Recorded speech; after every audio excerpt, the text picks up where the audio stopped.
మన రక్షకుడైన యేసుక్రీస్తు నామములో అందరికీ వందనాలండి. ఈరోజు దేవుని మాటలు రోమీలకు రాసిన పత్రిక 2వ అధ్యాయము 6వ వచనము. ఆయన ప్రతి వానికి వాని క్రియల చొప్పున ప్రతిఫలమిచ్చును. ప్రియమైన దేవుని బిడ్డలారా, మనము దేవుని కన్నులను మోయలేము, దాచలేము. ఆయన కన్నుల నుండి తప్పించుకోలేము. కొంతమంది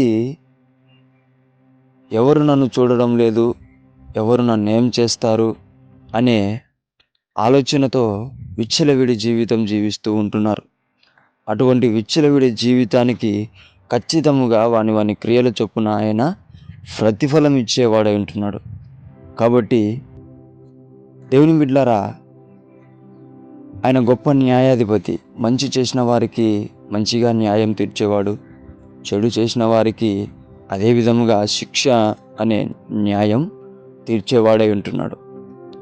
దేవుని బిడ్డలారా, ఎవరైతే దేవుని యందు భయం కలిగి భక్తి కలిగి జీవిస్తూ మంచి పనులు చేస్తూ నిత్య జీవం కొరకు ప్రయాసపడతారో వారికి కూడా వాని క్రియల చొప్పున దేవుడు ప్రతిఫలం ఇచ్చేవాడై ఉంటున్నాడు.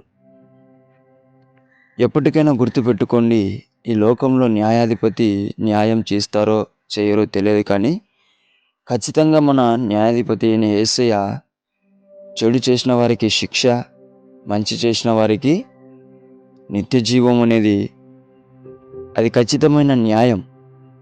కానీ ఆయన మన కోసం వచ్చి రక్తం చిందించాడు, మరణించి తిరిగి లేచాడు. కాబట్టి చెడు చేసిన వారికి కూడా అవకాశం ఉంది. ఈ క్షణం మొదలుకొని, ప్రభువా నీ రక్తంలో నేను కడగబడతాను, నేను ఇక నుంచి మంచి క్రియలు జరిగిస్తాను, నా విచ్చలవిడి జీవితాన్ని నేను మానుకుంటాను అంటే గనక ఖచ్చితంగా దేవుడు ప్రేమమయుడై నేను క్షమించేవాడై ఉంటున్నాడు. దేవుని బిడ్డలారా, విచ్చలవిడి జీవితం వలన మనకు శాపం తప్ప, మనకు రోగాలు తప్ప, మనకు అవమానాలు తప్ప ఇంకేముండదు. కానీ మంచి జీవితం ద్వారా, మన నీతి ద్వారా అనేక మంది బాగుపడతారు, అనేక మందికి మనం సహాయపడతాము, దేవుని చెంతకు చేరగలుగుతాము, దేవుని ప్రేమను పొందుకోగలుగుతాము. అనేక రకాలుగా మనకు లాభాలు ఉన్నాయి. కాబట్టి దేవుని బిడ్డలారా, దేవుడు చూస్తున్నాడని మంచి క్రియలు చేస్తూ దేవుని నుంచి మంచి న్యాయం పొందుకోవాలని, మంచి ప్రతిఫలం పొందుకోవాలని దేవుని పేట మనవి చేసుకుంటున్నాను. దేవుడి మాటలను దీవించునుగాక.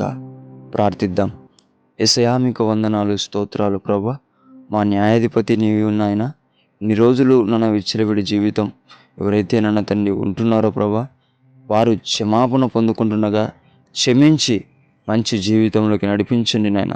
ఎవరైతే మంచి చేస్తూ ఉంటున్నారో వారికి ప్రతిఫలమును ఆశీర్వాదం దయచేయమని యేసు నామంలో ప్రార్థిస్తున్నాం తండ్రి. ఆమేన్.